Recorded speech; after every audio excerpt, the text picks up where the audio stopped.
turbo engine running. Absolute genius. Get this.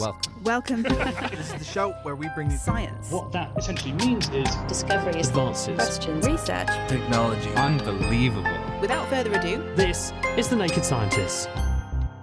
Hello and welcome to The Naked Scientist, the show where we bring you the latest breakthroughs in science, technology and medicine. I'm Will Tingle. Coming up this week, what can be done to reverse a dramatic rise in measles cases around the world? We'll also be exploring Japan's susceptibility to incredibly powerful earthquakes and what may have prompted early human ancestors to adapt the way they communicated. From Cambridge University's Institute of Continuing Education, this is The Naked Scientists.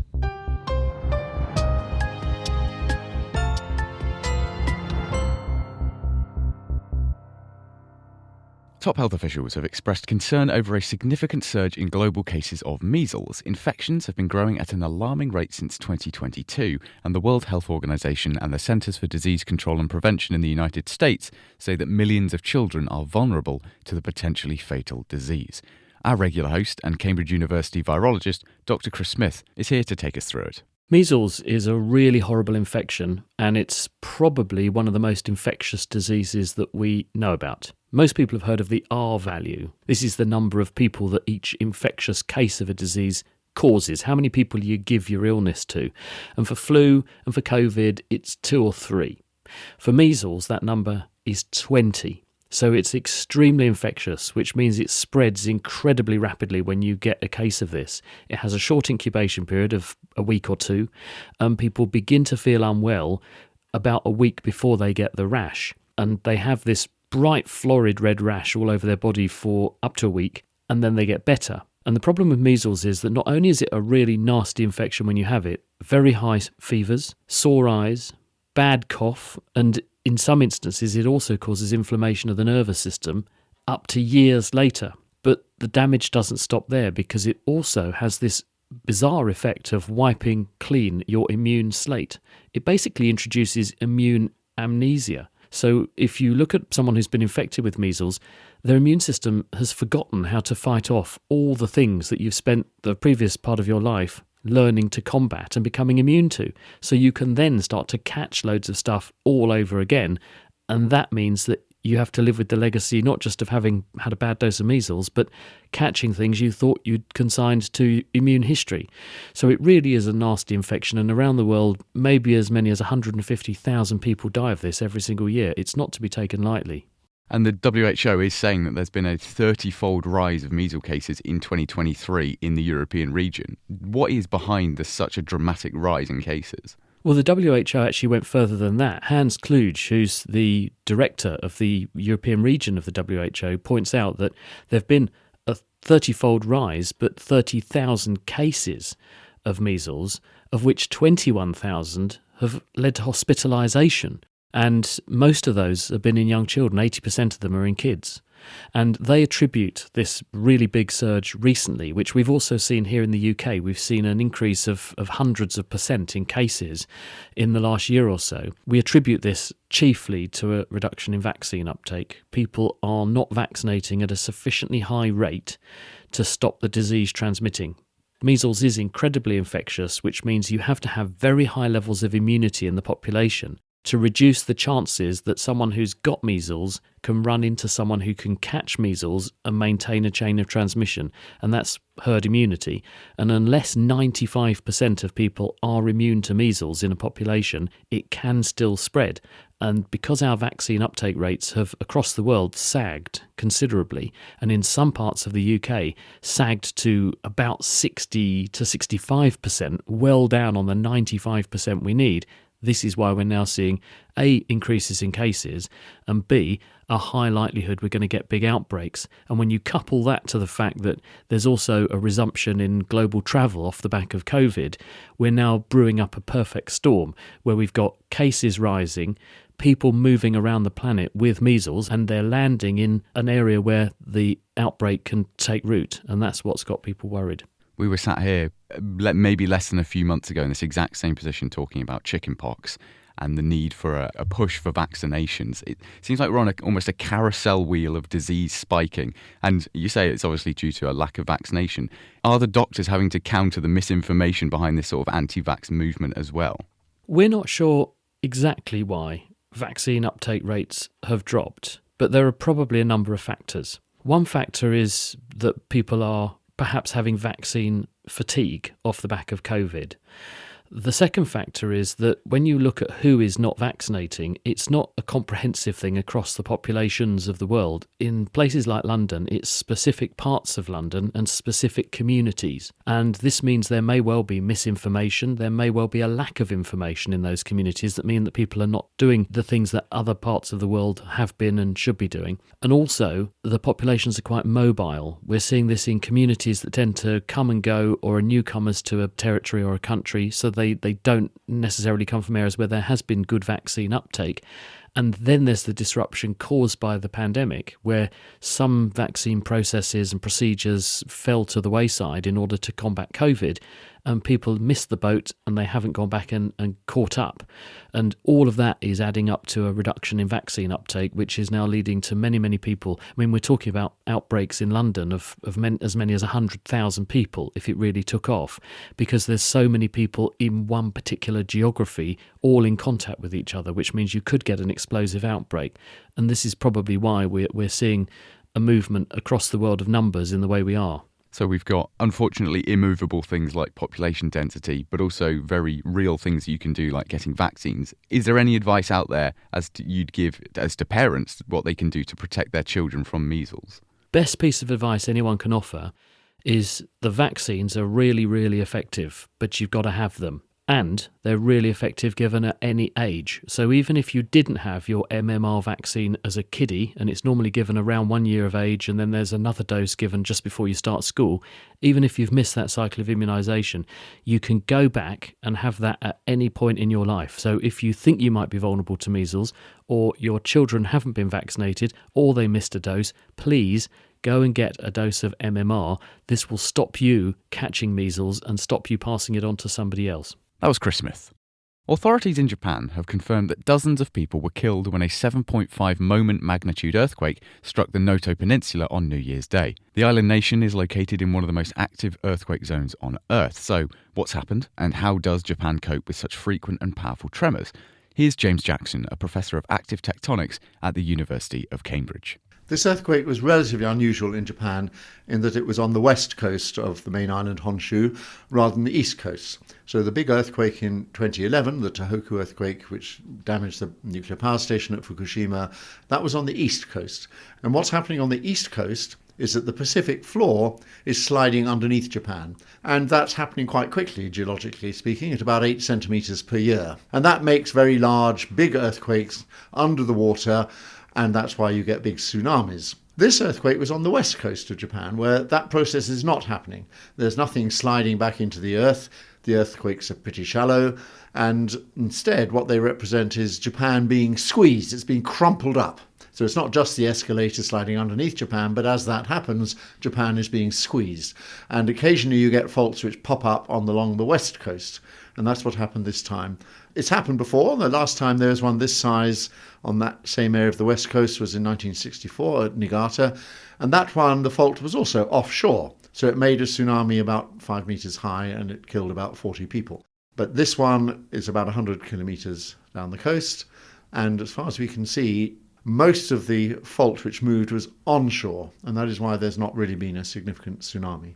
And you mentioned it then, but it's something that stood out to me that was quite interesting is, as you said, this epicenter of this earthquake was quite shallow. It was only about 10 kilometres. For reference, the 2011 earthquake in Japan was at a depth of 29 kilometres. Does the depth at which the quake takes place have any effect on our experience at the surface? Both of those are relatively shallow, but on the east coast, the escalator, as it goes down underneath the east coast, goes down as far as 670 kilometres. So you get earthquakes all the way down, because as the escalator, if you like, goes down, it also breaks up. And so you get deep earthquakes all the way down there.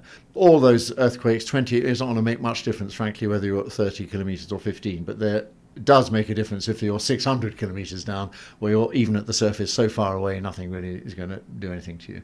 Japan is no stranger to earthquakes. This is the 14th above magnitude 5.5 in the past 10 years alone. And as you've spoken about, the remarkable area in which Japan sits is probably the reason as to why they get so many. But how do the authorities there try to manage the risk for events with such little warning? Oh, there are a number of interesting points about this. Firstly, Japan is curiously helped by there being so many earthquakes. Even in this on the west coast, where they're not that frequent, but between the 1964 one and this one, these are two comparable earthquakes, there were probably half a dozen of a little bit smaller, but enough to shake you up and really scare you. So when you say to people in Japan, earthquakes are a problem, you need to do something and make everyone safer and your houses better, it's not a theoretical discussion. They know this will affect them in their lifetime. This is not something you can say, maybe my grandchildren will have to think about. No, it will affect them for sure, but also you and your children. So that means it's really at the forefront of people's consciousness. And that's a big help. Japan is indeed very resilient to these things, but that's not chance. That's the result of decades of careful hard work, finding out what the problems are, lots of conversations between the public administrators responsible for public safety and the scientists and the engineers. And again, earthquakes in Japan show that the architects and engineers can design things which will stay up. And the issue is always, when these buildings are built, do the constructors, the building people, actually follow the instructions precisely? It really matters that you don't cut corners to save time and money, because anything you do will weaken the original design. But if you follow it precisely, the buildings are likely to be fine. And that is the message again and again from Japan. These things are a sort of quiet triumph of the integrity of the building industry in Japan, which is much admired and respected around the world, because in the rest of the world it really isn't much like that. It probably is getting there in places like Chile and New Zealand, but that is a huge achievement. And as you say, we are still very much in the sort of finding out what's happened, search and rescue, and that sort of stage in development. But in the medium to long-term future, do you think there are any lessons that Japan can learn from this earthquake as to perhaps better prepare or change the way they see these sorts of things? I think the Japanese are constantly learning lessons from these events, which is why they get better and better. They're not complacent.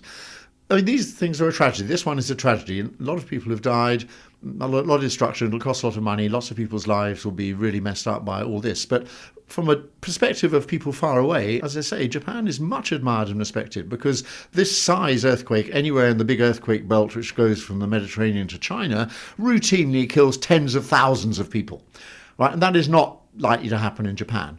And that is a tremendous achievement. And it's sometimes you lose track of that. I mean, it is really an astonishing thing that huge earthquake in 2011 on the East Coast, which was 100 times bigger than this one, the earthquake itself did very little. It was the tsunami, which is a slightly separate story, coming later, which drowned 20,000 people and knocked out the nuclear power station. But that infrastructure was really not that much damaged by the earthquake itself, which is a fantastic achievement. That was James Jackson from the University of Cambridge.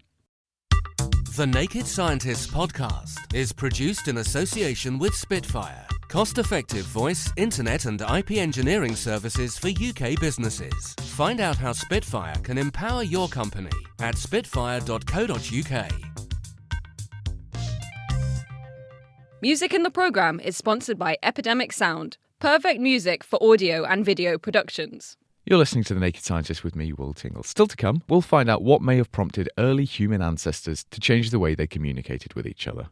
But before that, the UK's independent reviewer of terrorism legislation, Jonathan Hall, has said that new laws are needed to combat AI chatbots that could radicalise users. Gareth Mott is a research fellow in the cyber team at the Royal United Services Institute think tank and took me through what Jonathan Hall had found. In the most recent articles that have been produced on this, about Jonathan's comments, I think he had actually play with some of the examples of chatbot software that we have available, which are based on large language models. The big ones would be ChatGPT and Bard, Google Bard and others. And these are systems which process extremely large amounts of data to become a de facto search engine, or become a de facto image creation system, or become a de facto entity to talk to. And the idea is it gives you the information that you're looking for. If there's a philosophy behind the software, it's really just trying to tell you what you want to hear within certain constraints and certain parameters. My understanding is that Jonathan played with an example of one of these chatbots and found that there was a possibility, in fact, I think he found that it could pretend to be a radicalizing force, for example, an Islamic State affiliate. And obviously the concern there is that given the recent prominence in recent years of, for example, lone actor terrorism, this is another tool that someone might use to kind of self-radicalize and become extremist or terroristic. these large language models and chatbots take their information from just sort of absorbing huge amounts of data on the internet.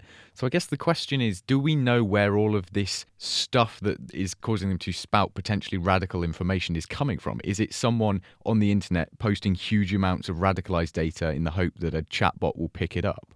Partly, yes. And it's worth pointing out that when you use these platforms, some of them you can use a paid service and ostensibly on paper avoid your data being fed into future systems. But generally, the data, whatever that may be, you feed into these systems, or if it's a question, a query, an argument, data that you feed into the system are then used to improve and build further versions of these large language models. It is providing us information that it thinks that we want. And in part, that is fed by previous information that people have been feeding into it, as well as wider secondary sources available on the internet that is continually trawling and gathering in order to analyze. With the large language models, it's worth pointing out that they have guardrails in place, especially the kind of mainstream large language models that we speak about. And these guardrails are in place to basically ensure that, for example, if I was an extremist and I was asking it to help me write something that was very incendiary to a particular ethnic minority, for example, it shouldn't do that. It shouldn't be able to undertake that command. It should know that that command is offensive. Of course, philosophically, it doesn't itself know that the command is offensive, but it's been programmed to understand that that command shouldn't be carried out. And so those guardrails should stop it from assisting me to create a bomb or identifying the ideal escape route from a terrorist atrocity that I might be planning to commit. But of course, ostensibly, there are ways to get around that if you very carefully tailor commands. So there are instances where you might be able to overcome the guardrails. At RUSI, we recently hosted a talk by the director of the NCA. He suggested we're now seeing instances of sexual predators using artificial intelligence to create artificial images of child abuse, which is also horrendous, right? That's a horrendous activity. But ostensibly, that is breaching the guardrails that are in place in these systems. The guardrails should make it harder, or ideally impossible, for people to misuse these technologies.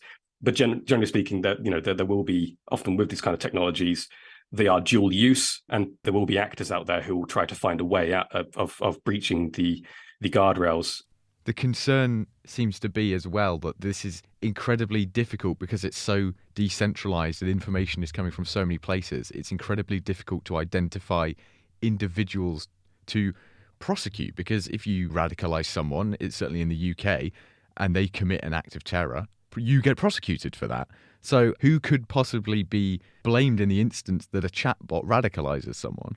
That's a really good question. I was watching the Christmas lecture series by the Royal Institution. These large language models form galaxies of data, they termed it, but it doesn't know what the data actually means necessarily. It's just working out its own way to categorize the data so that it can give the users what it thinks the users are wanting to hear, even though it doesn't understand the data. It's making sense of the data in its own way. The system itself is just trying to give the user what it wants. So if the user really pushes it and keeps pushing it to give it content that would help them self-radicalize, harden their views and harden their perspectives, if they're determined enough, they'll probably find a way to make the system do that. I would suggest that tells us more about the individual requesting that data than it does about the system itself.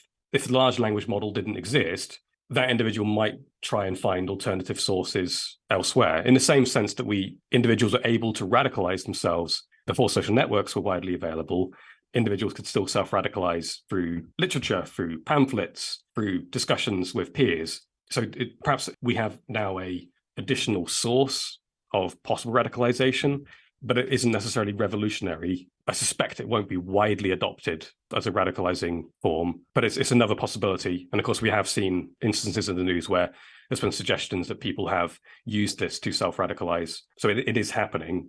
But who do we focus on in terms of the criminality of this? I would suggest that it is more apt to focus on the user requesting information from the system rather than necessarily the system itself. Ultimately, all of technology is a tool and dependent on how you wield it. Yeah, exactly.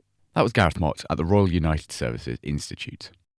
Now, scientists from the universities of Warwick and Durham say they have discovered how a shift in our ancestors' habitat may have prompted early humans to change their vocalizations and ensuing language. I've been speaking to Charlotte Gannon, who is a language psychologist and author on the paper. 70 million years ago, we started to have this big continental tectonic movement. So our geographical landscape completely changed. We moved from living in these dense forest-like world to much more open landscapes. And as a result of all these climate changes, we then started to have all of these different evolutions within our hominid line. So we were really interested in looking at that period when we came down from the trees and started living in these more open landscapes. So how do you take the tools and things that we have nowadays and turn back the clock and try and recreate something that was going on millions of years ago? So we use two vocalizations that orangutans make. So orangutans are really important.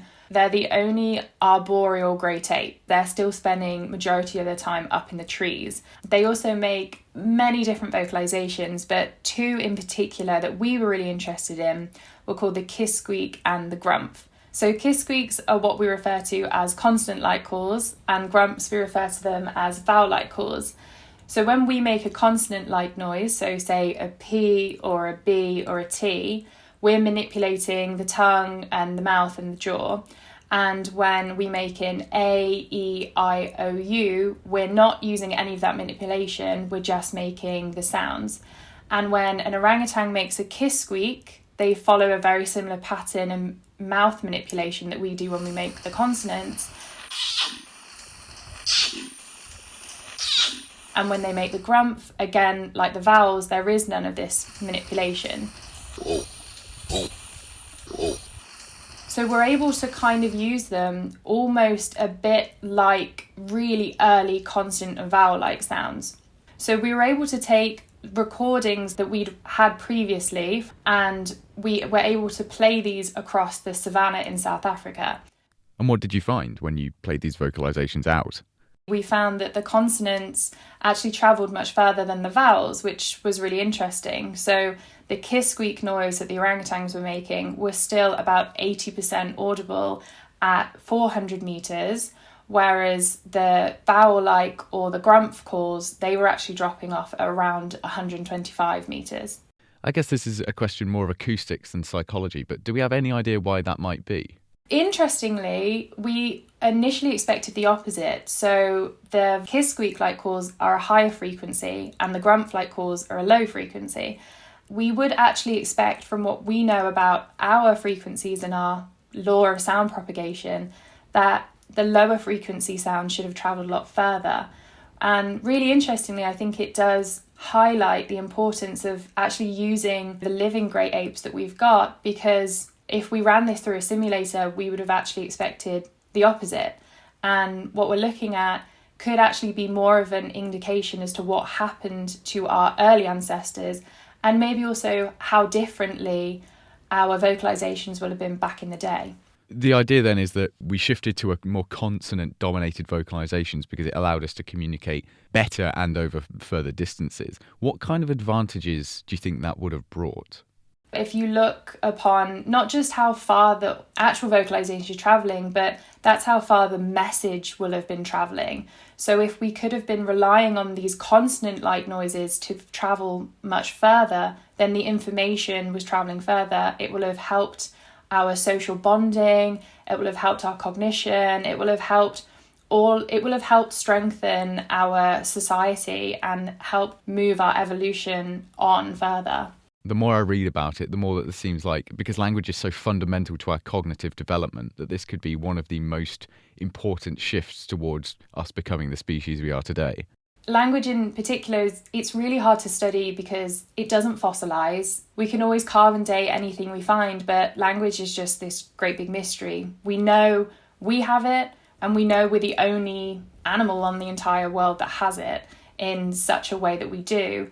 A lot of different areas of research all come back to language. You can look at child development, you can look at psychiatry, everything. A lot of it can always be linked back to language therapy, all of these things. And yet there's still this big great mystery around language. And I think if we really want to fill in the big jigsaw puzzle as it was about our story, language is one of the really important pieces. That was the University of Warwick's Charlotte Gannon, and the paper in question has just been published in the journal Scientific Reports. Now it's time for our question of the week, which this week has been sent in by listener John. With the cost of getting all that junk into space, is anyone looking at keeping it there and using it to recycle for such as a moon base? Cheers. Good question, John. To help answer your question, we tapped into the expertise of the space scientist and former BBC editor, Dr. David Whitehouse. There have been various initiatives over the years to prevent people from causing more junk. But in the last 6 months or so, it's now written in law in the United States that you have to have a means for removing your satellite when it's at the end of its life from a useful orbit and put it somewhere where it won't be a problem, preferably burn it up in the Earth's atmosphere. This used to be a convention that you did this. Now it's coming into law. And the first fine by the American government took place just a couple of months ago. So there are things moving in that direction, and there is growing international cooperation that this is something that in the past was left voluntary, has to be done legally now. So is there anything we can do about the space junk that's already up there? If a satellite fails catastrophically, then there's nothing you can do. It's just stuck in that orbit. There are a couple of companies in the world who are working on smaller satellites which will go up to an errant satellite, grab it, and then possibly bring it back down to Earth so it burns up or push it into an orbit where it's not a problem. But you're never going to be able to do that for many satellites. Most of it we're going to have to tackle with just not causing any more and waiting for the stuff up there to decay naturally, which is going to take decades. There is no way of gathering in any significant bulk or numbers the junk that is up there and using it for something else. Space is just too big, junk is too numerous, and you'd use up so much fuel to go from one part to another to collect this stuff and collect small stuff along the way. Nobody's going to do that. It's just too expensive and too difficult. Sorry to let you down like that, John. But thank you very much for the question, and thank you very much to the space scientist and author Dr. David Whitehouse for the answer. Next time, this question from listener Natalie. She asks, did women in the Paleolithic era cook the food the hunter-gatherers brought back? A fascinating question, and if you have one of your own or think you know the answer to this one, do drop us a line at chris@nakedscientist.com or join us at the forum, nakedscientist.com/forum. That's all we have time for. Do join us on Tuesday for another edition of Titans of Science, when we'll hear from the world-renowned psychologist and newly appointed Vice-Chancellor of the University of Cambridge, Debbie Prentice. The Naked Scientist comes to you from the University of Cambridge's Institute of Continuing Education. It's supported by Rolls-Royce. I'm Will Tingle. Thanks for listening, and until next time, goodbye.